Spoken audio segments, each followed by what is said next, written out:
सभी चीजों को, इन सभी ट्रिक्स को आप याद करेंगे। अब आप जानने वाले हैं कि हम बेयर इन्फिनिटिव का यूज कहाँ करते हैं। बेयर इन्फिनिटिव का यूज कहाँ करते हैं? तो बेयर इन्फिनिटिव मैं आपको सजेस्ट करूंगा कि आप यदि क्वेश्चन सॉल्व करना चाहते हैं तो बेयर इन्फिनिटिव को एकदम ही रट जाएं। इसमें रटने वाली चीजें हैं।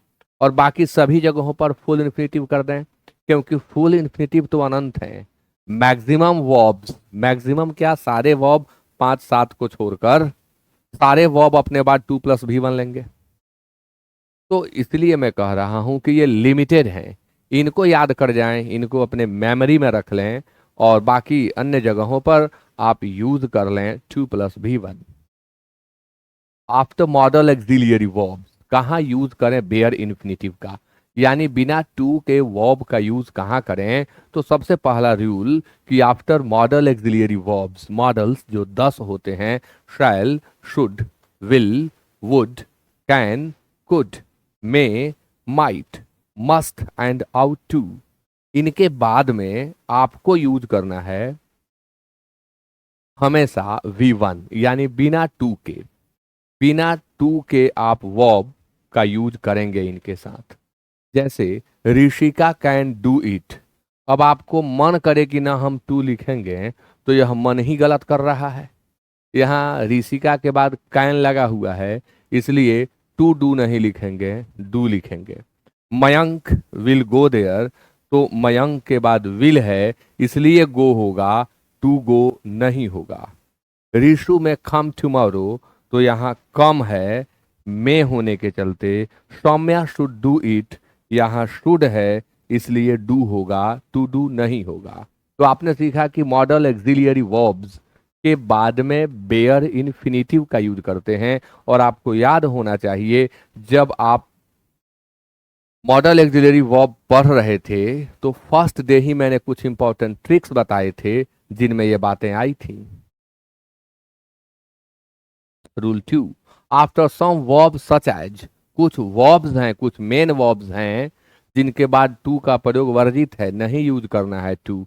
वे कौन कौन से हैं? तो see, watch, hear, feel, notice, sense, let, make, please and Beed.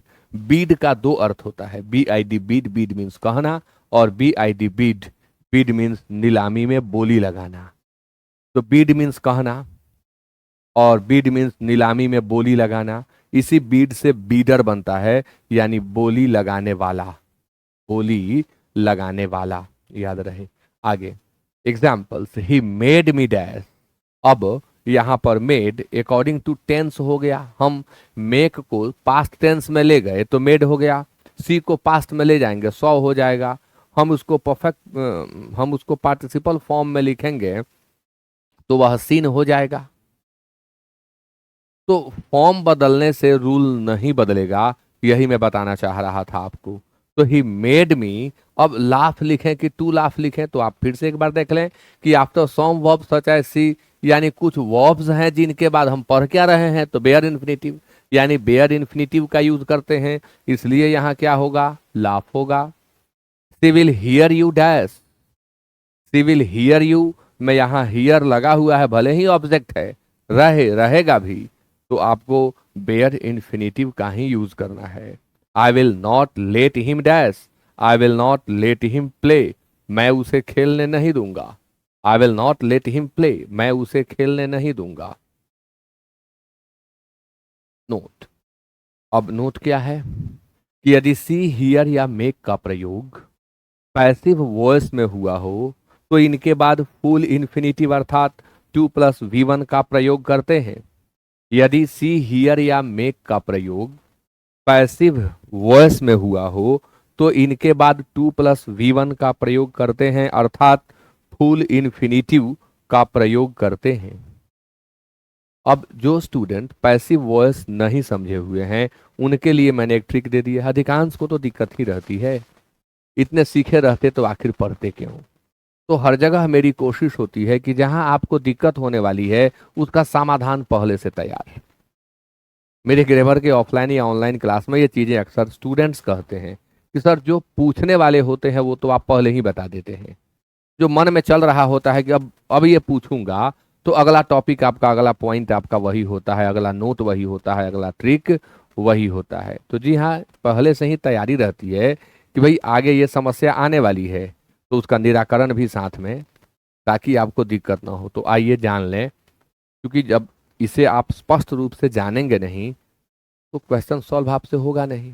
Rule बता दिया गया कि जब सी, हियर और मेक का प्रयोग पैसिव वॉइस में होता है तब इसके बाद 2+V1 का यूज करते हैं। अब आपको यही समझ में नहीं आ रहा है कि पैसिव वॉइस में हम पहचान कैसे करें कि भाई गिवन सेंटेंस जो है वह पैसिव में है, गिवन सेंटेंस पैसिव में ही है, इसका पहचान कैसे करें। तो इसका एक बहुत सुंदर, बहुत आसान ट्रिक मैंने यहाँ बना दिया है। देखिए, is, am, are, was, were, be, been और बीइंग के बाद यदि वर्ब का थर्ड फॉर्म दिखाई पड़ता है, is, am, are, was, were, be, been और बीइंग के बाद यदि वर्ब का थर्ड फॉर्म दिखाई पड़ता है तो गिवन सेंटेंस पैसिव में ही है, वह एक्टिव में नहीं है। वह पैसिव में ही है, वह एक्टिव में नहीं है। और जब वह पैसिव में है, यानी जब यह स्ट्रक्चर, जब यह रूल, जब यह ट्रिक अप्लाई हो चुका है सेंटेंस में, तब आपको 2+V1 देना है। और जब यह अप्लाई नहीं हो पाया है, कुछ अन्य है, तब आपको V1 दे देना है, क्योंकि अगर अन्य है तो वह एक्टिव वॉइस में ही है। जैसे ही वॉज मेड, यहां आप मेड के पहले वॉज देख रहे हैं, यहां आप मेड के पहले वॉज देख रहे हैं, ही वॉज मेड डैश। अब वॉज मेड तो देख लो, इसमें वॉज है और यहां V3 आपको एक मिल गया, मेड, तो यानी यह पैसिव में है। अब पैसिव में है तो क्या होगा, टू लाफ होगा। He was made to laugh, उसे हंसाया गया। She will be heard dash, तो विल बी प्लस वर्ब का थर्ड फॉर्म यानी पैसिव वॉइस, इसलिए to sing. He was seen dash, तो he was seen to play, he was seen to play, तो passive voice. Master trick है, आप इसे सीख लें, कभी गलती आपसे नहीं होगी। रूल नंबर 3, हाँ, इस रूल का मतलब है कि जब किसी मेन वर्ब के बाद दिए गए दो इन्फिनिटिव एंड से जुड़े हों, जब किसी मेन वर्ब के बाद दिए गए दो इन्फिनिटिव एंड से जुड़े हों, तब एंड के पहले फुल इन्फिनिटिव तथा एंड के बाद में बेयर इन्फिनिटिव का यूज करते हैं। फिर से सुन लें, यदि या जब किसी प्रिंसिपल वर्ब के बाद दिए गए दो इन्फिनिटिव यानी दो वर्ब एंड से जुड़े हों और इन्फिनिटिव का इस्तेमाल करना पड़ रहा हो, तो पहला फुल इन्फिनिटिव होगा और दूसरा यानी एंड के बाद वाला बेयर इन्फिनिटिव होगा। इन दिस स्ट्रक्चर जो बोल रहा हूं वही यहां समझाया हूं। आइए सीधे एग्जांपल्स देखें। I want you to stay and support me, I want you to stay and support me rather than to stay and to support me, यानी बचें, आप न लिखें to stay and to support. यदि ऐसा लिखेंगे तो आपका सेंटेंस गलत हो जाएगा।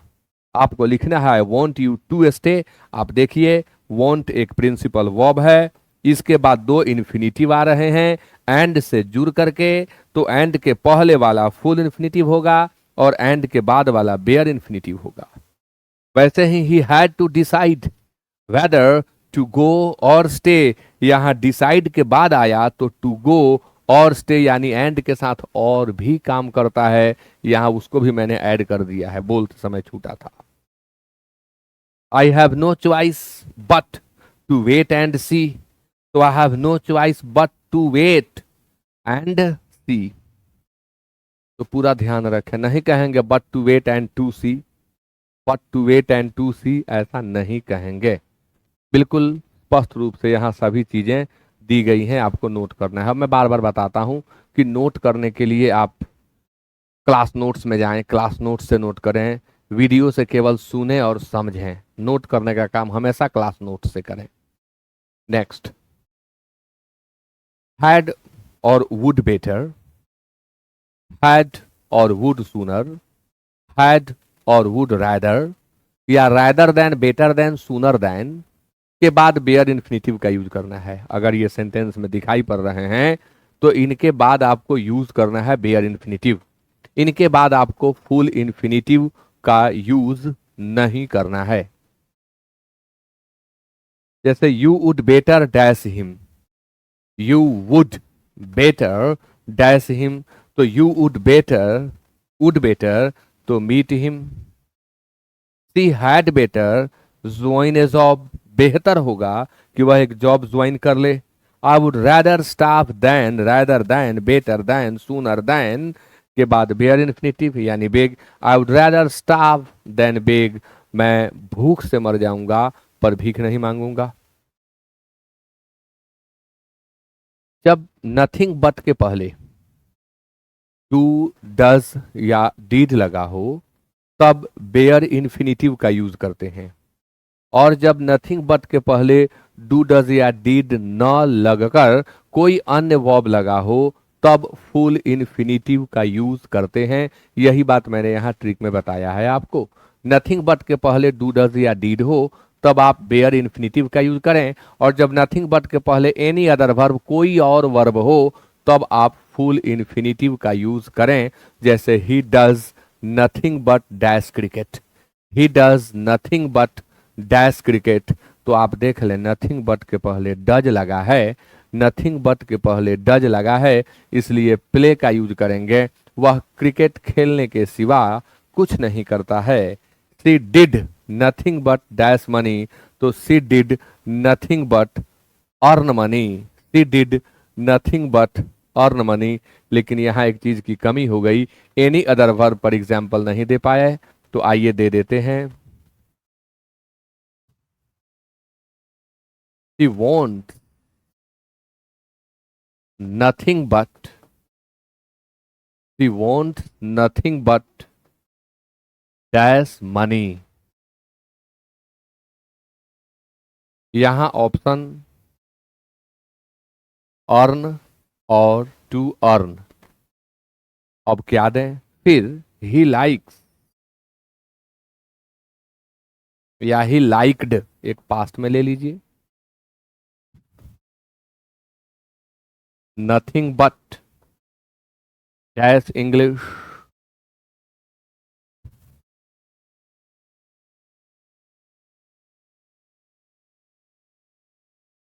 रीड और टू रीड। इन दोनों वाक्यों में आप वर्ब को देखें, वर्ब पर गौर करें। फर्स्ट में नथिंग बट के पहले वॉन्ट्स है, सेकंड में नथिंग बट के पहले लाइक्ड है, यानी एनी अदर वर्ब वाली बात आ गई। तो जब एनी अदर वर्ब वाली बात आ गई तब आपको 2+V1 का यूज करना होगा। और आज के क्लास में इतना ही। इन्फिनिटिव हम लोग समाप्त कर लिए, full infinitive, bare infinitive, gerundial infinitive, qualifying infinitive की सारी बातें कंप्लीट हो गई। और मैं विश्वास के साथ कह सकता हूं कि इन्फिनिटिव में इससे ज़्यादा कुछ संभव नहीं है। आप इतना याद करें, सभी प्रश्न इससे जो आने वाले हैं इजीली सॉल्व कर लेंगे। नेक्स्ट क्लास में हम लोग पढ़ेंगे gerund. So with that it is over.